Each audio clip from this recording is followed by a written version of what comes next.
Welcome everybody, thanks for being here and thanks so much for the speakers to be here. We are going to be talking about such an important topic, peace formula for Ukraine. It is my great honor to introduce the speakers here at the session. We have Andriy Yermak, head of the Presidential Administration of Ukraine. Thank you. And Jens Stoltenberg, Secretary-General of NATO between 2014 and 2024. Thank you so much for being here. My name is Sasha Vakulina. I'm going to be moderating the session. I'm going to try to open the floor for questions, but unfortunately we don't have as much time for this topic as we wish we could. So let's try to make this one briefer. Ukraine is entering the 4th year since the invasion in a month, and attention is turning to whether an end to hostilities could be possible and could come in 2025. Now, Ukraine's victory plan was presented by Volodymyr Zelenskiy in 2024 as the key framework to achieve a just and lasting peace. Where are we with the peace formula? Where are we with the plan? Thank you very much. First of all, thanks to have us today. Yes, you know, it was very important that during the last year we have the opportunity to realize this first of all, initiative of the President, which he announced in the G20 in Bali. It's a peace formula. I want to clarify the peace formula. It's 10 points which necessary implement to have the really opportunity to say that in juridical sense, in the all another sense, this war is ended, the just peace restored, and we settled all the crises which created this war. After a very successful first inaugurated summit here in Switzerland in Bergenstock last year, in which we conjoined more than 100 countries and international organizations, we have in November, it's in December, we have, and some months before, we have the thematic conference in which we finalize by each point concrete steps what necessary to make to really implement each of these points. Now we are finishing the work for Keep It for One documents. And we will be ready to present these documents in detail, describes each of the points of the peace formula. Next, you mentioned the victory plan of President Zelensky. Yes, it's a very important, very concrete document. What is necessary to do, first of all, for our partners and allies, to make the position of Ukraine strong for any potential future negotiations. It's a very important. Ukraine is a victim of aggressions. We are fighting practically 3 years against the country who is more than us, who have the more people, more weapons, and this is nuclear states. Ukraine refused from the nuclear weapons, as you remember, from the very beginning of our independence, received the not working Budapest memorandum guarantees, in which still we have the signature of the United States, of the Russia, of the China, of the France, and many other countries. I think all these documents it's basic documents in which now in the consultation with the new administration of the elected President Trump and other alliance, we can go forward for the concrete steps to prepare to make position of Ukraine strong, and of course to go to the end of this war by the just peace. No more than Ukrainians want to end this war. Mr. Stoltenberg, with your tenure at NATO from 2014 to 2024, that's the year of Russia's first invasion in 2014 and then the full-scale invasion years later. Do you see we are getting closer to 2025, being able to put an end to it when it comes to the invasion that started not in 2022? Unpredictable, so I'm very careful to predict exactly what will happen in 2025. Having said that, it's absolutely within reach to end this war this year, not least because Russia is paying a very high price. Yes, the situation is difficult on the battlefield, Yes, Russia is pushing and gaining some territory, but Russia is also paying a very high price. You know, this war started, they thought they were able to take Kyiv within days and Ukraine within weeks. That failed. The Ukrainians have been able to liberate 50% of the territory that Russia controlled in the beginning. They are losing more than 1,000 men per day. The casualty rate is like 1,000. And they have been able to put their economy on a war footing, but the reality is that they're paying a very high price.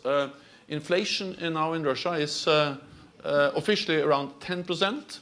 In reality, most likely much higher. The interest rate in the national bank is 21%.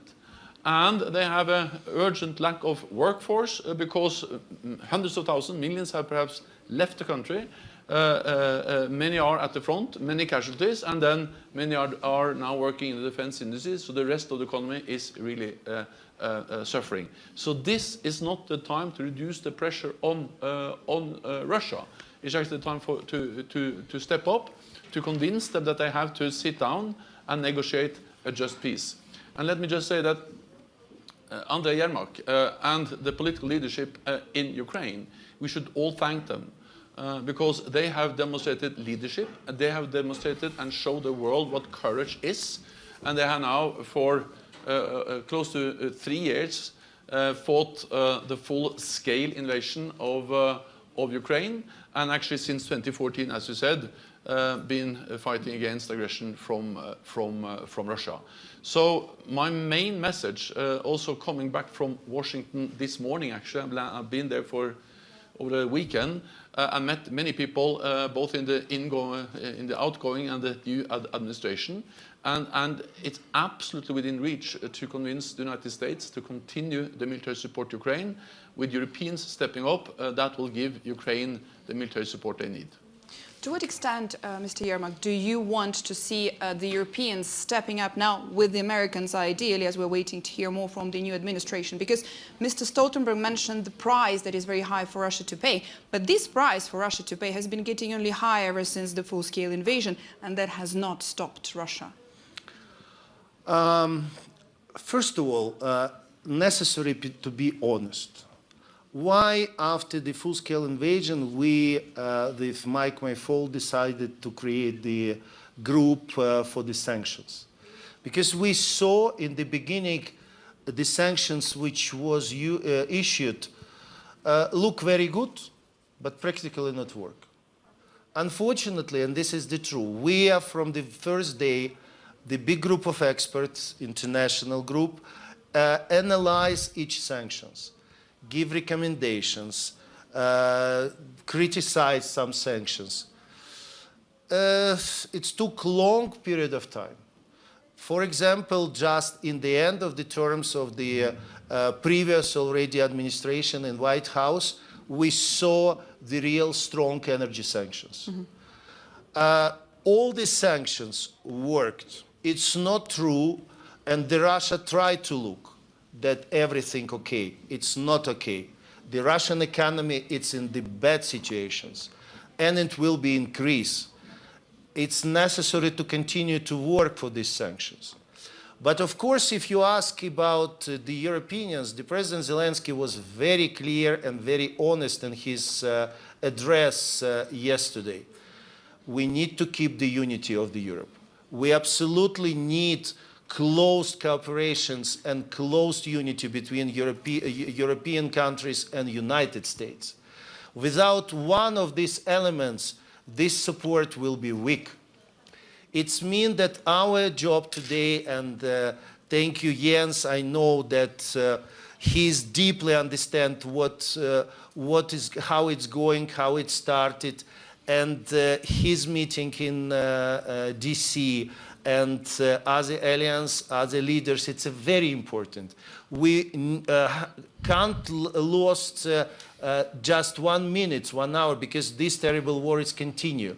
We need very quickly make everything, the new administration will be in the same level of understanding what in the land, what in the front line, what our strategy, and why we continue this consultation. And I hope that And the meeting between President Zelensky and President Trump will take place as soon as possible. It's extremely important because how said President Zelensky yesterday, I very much appreciated that President Trump expressed his energy and his readiness to end this war by just peace. I'm his partner in this.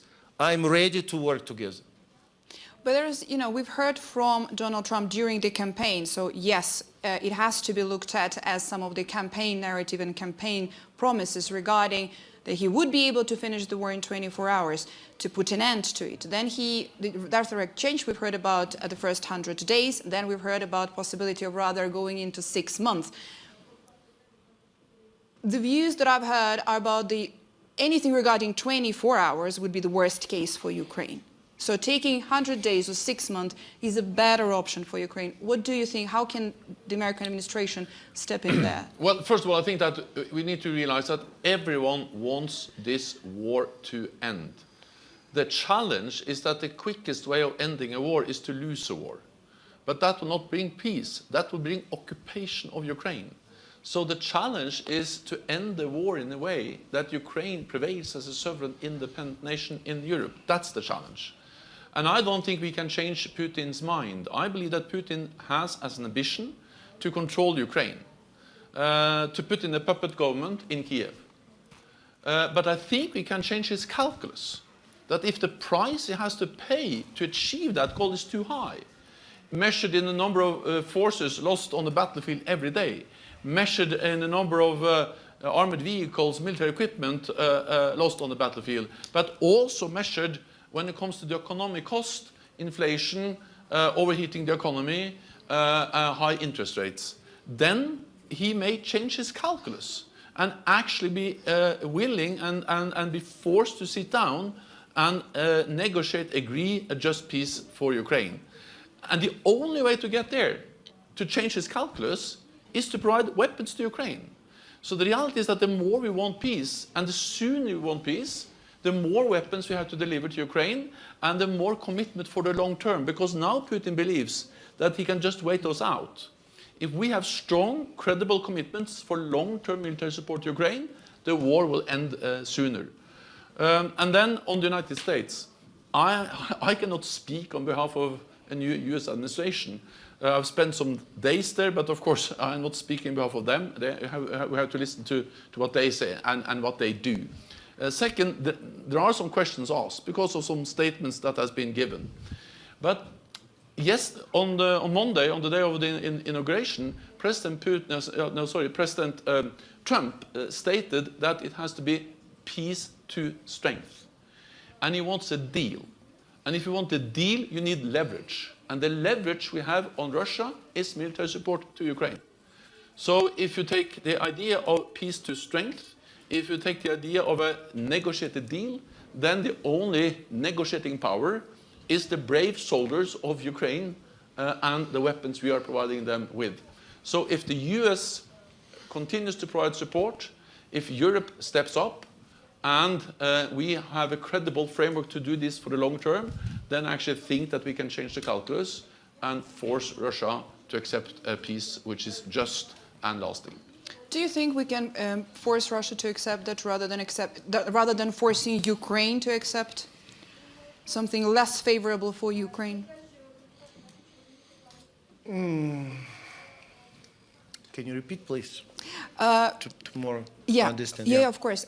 Mr. Stoltenberg just said it's about forcing Russia into accepting, building the leverage over Russia. I'm trying to figure out, when it comes to this leverage to be built, 3 years into it, how much more leverage can be built over that? But I'm trying to figure out about how to make sure that it's Russia that is forced to accept certain deals and not Ukraine that is forced by partners to accept deals that are not so favorable. Look, in this sense, the President Zelensky very clear. He never go for any compromise for the independent territorial integrity and sovereignty of Ukraine. And why we are talking always that Ukraine need to be strong in any position? Because honestly, we are fighting practically 3 years against country which is more times bigger, more people. This country, not democracy. Please don't forget about it, because for them, life of the person costs nothing. They absolutely, it's reality. They lost thousands, and thousands in the territory of Ukraine, thousands in the Kursk region where we are still. It means that this is a lot of things against which we are fighting. And this is, we need to be in some potential conversations. First of all, in the equal position. When these languages which not work with us, of ultimatum which we are listening, if you just please look what news appeared from Kremlin, from these mad people. Ukraine and Moldova will not exist up to the end of of this year. Russia ready to go off, but just with some ultimatum. It's demonstrated that they wanted to end this war. It means that it's necessary to create the situation, then they have no chance not to go to the end of the war. And this is what it's necessary to do now. It's necessary to not lose this unity of the world. I'm especially mentioned that we made the great job during the last years. 100 countries, it's now united and supported the just peace, the logical plan which based of the international law and the chapter of United Nations. And this is necessary not to lose and to make really realistic, successful plan of the steps, then Russia have no chances to not accept it. Ukraine, in the end, I'd like to add that, look, Ukraine not ask anything more than described by international law and the treaties which all the country respect. Just for 1%. And we can explain the arguments, everything which explained in the peace formula, in the victory plan, it's 100% based on the international law. And please tell me, in what base they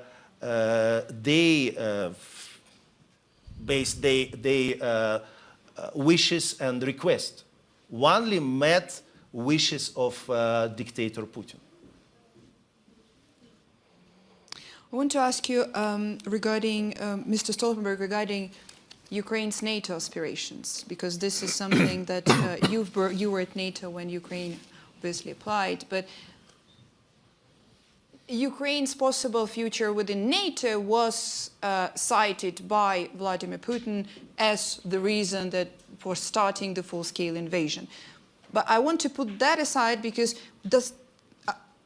Ukraine cannot enter NATO now during the war, but this is what Ukraine needs. And I'm trying to figure out what kind of security guarantees can we produce when it comes to somehow replacing or substituting the security guarantees which did not work during the Budapest Memorandum, but also with the impossibility of having the NATO security guarantees.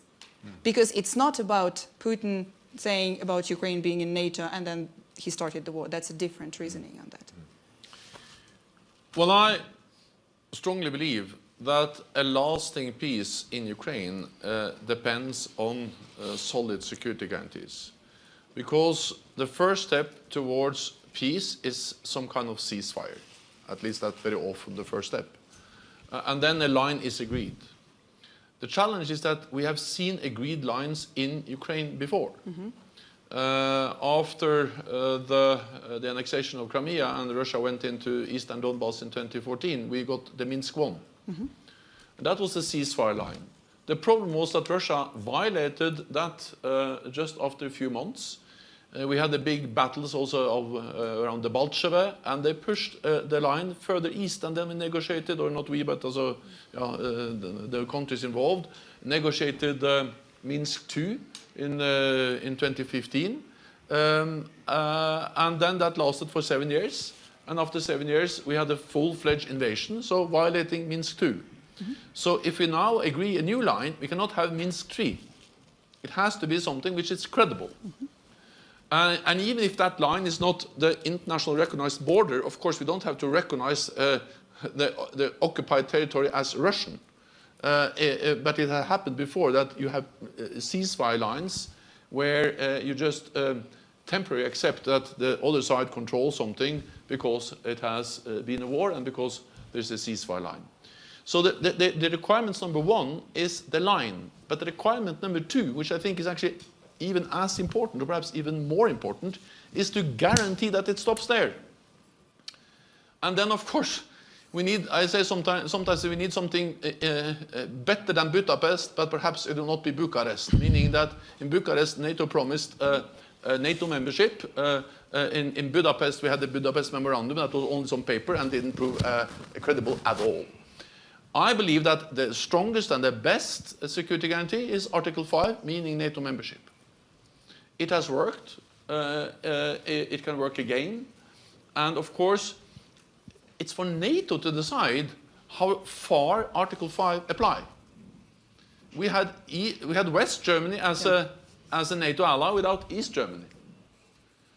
We had France as a member of NATO without Algiers, and Algiers was then a province in France. Something similar is that the United States has security guarantees to Japan without the Kurils, which is the island chain north of Japan, which is occupied by Russia. So if we want, it's about political will, we can extend Article 5 as far as we want, without invoking Article 5 because Crimea is occupied by Russia. So I have been pushing for this because some years ago I thought it was possible to find something for Ukraine in between membership or not membership, but that space in between. Just like candidate status for. So this candidate status, this idea that transition. Yeah, transition. It was easier before. But this space in between Russia and NATO is a much more dangerous space now than before. So therefore, I started in Bucharest as a Prime Minister of Norway. I was skeptical. I was on the German camp in a way. But now I realize that the space for this in between is so narrow, so dangerous. So I strongly believe that one way of ending this war in a credible way, which is not Minsk III, is actually to give strong and credible security guarantees, and then the cleanest and the best way is NATO membership. Of course, I realize that it is not enthusiasm for this in all capitals. So then maybe we also have to consider second-best solutions. And those second-best solutions are, first of all, and that will apply anyway, is to arm the Ukrainians to the teeth. Because if there was anything we did wrong in 2014, was that we didn't arm Ukraine from 2014 until 2022. And let me add, until I think it was 2017 or 2018, this was a big discussion inside NATO. Most allies said no lethal aid to Ukraine because it could provoke Russia. It was President Trump that made the decision to start to deliver lethal aid weapons to Ukraine. And javelins. Javelins. And we remember, I said it was a big discussion. It was controversial. And so again, if you're concerned, I can again not promise anything, but last time I worked with President Trump on these issues, actually he helped us. And especially javelins, it was the weapons which help to liberate the Kyiv region. Because don't forget that we are started to receive the serious ammunition. It's in some month after the starting of the full-scale invasion. And one thing I'd like to add. During we are discussing the question of NATO, please don't forget, North Korean soldiers already very near of the border of the NATO. It's a very important signal. And this is about the security, not just for Ukraine, it's the security of the all Europe and in the end of the all of the world. I have to open the floor. Yeah, let's go. We're going to take a few questions if we have. We do have 4 minutes and a half. I'm going to be very strict here. Please, let's go. Can we have the microphone here in the first row, please? Just keep it brief, please, okay? Thank you. Thank you for your time. Ishan Tharoor of the Washington Post. Mr. Yermak, given realistically what Ukraine can expect from concessions from Russia or the reclamation of territory, what is the difference between a just peace and a frozen conflict?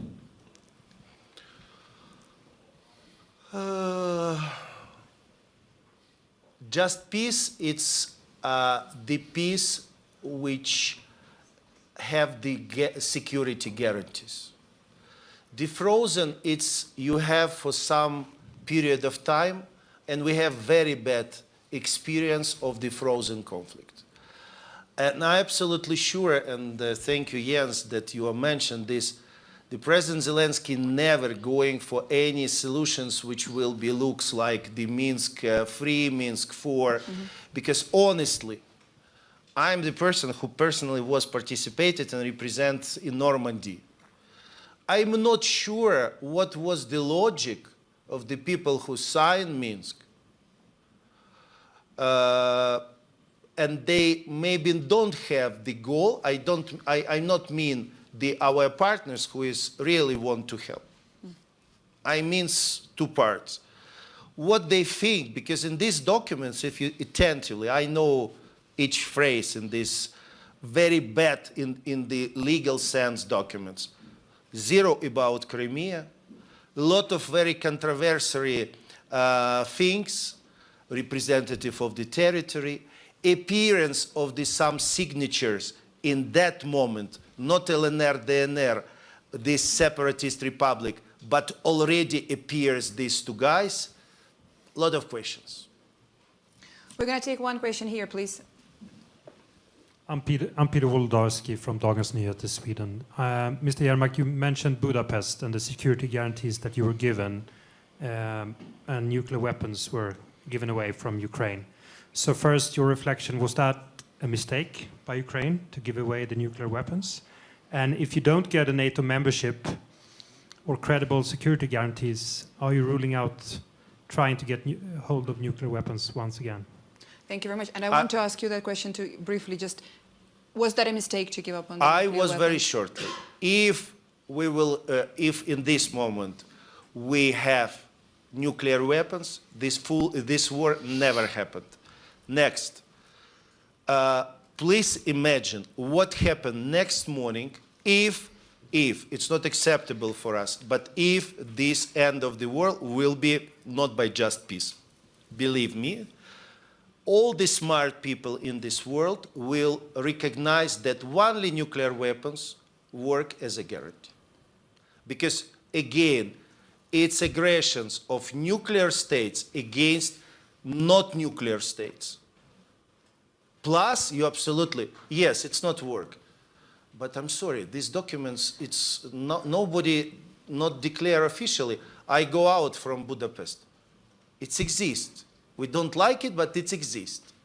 Of course, juridical sense, what the people sign, but it exists. What about political images and political responsibility? Very briefly, I really have a few seconds. Do you think it was a mistake for Ukraine to give up on nuclear weapons? I think we have to prove that it was not a mistake, because Andriy is absolutely right, and that is that if Ukraine loses this war and a nuclear power, Russia, is able to take control over Ukraine, then the lesson is that you need nuclear weapons to defend yourself. And it's wrong to give up nuclear weapons. So that just adds to the importance of us taking the responsibility to provide them with the weapons they need to defend themselves against a nuclear aggression.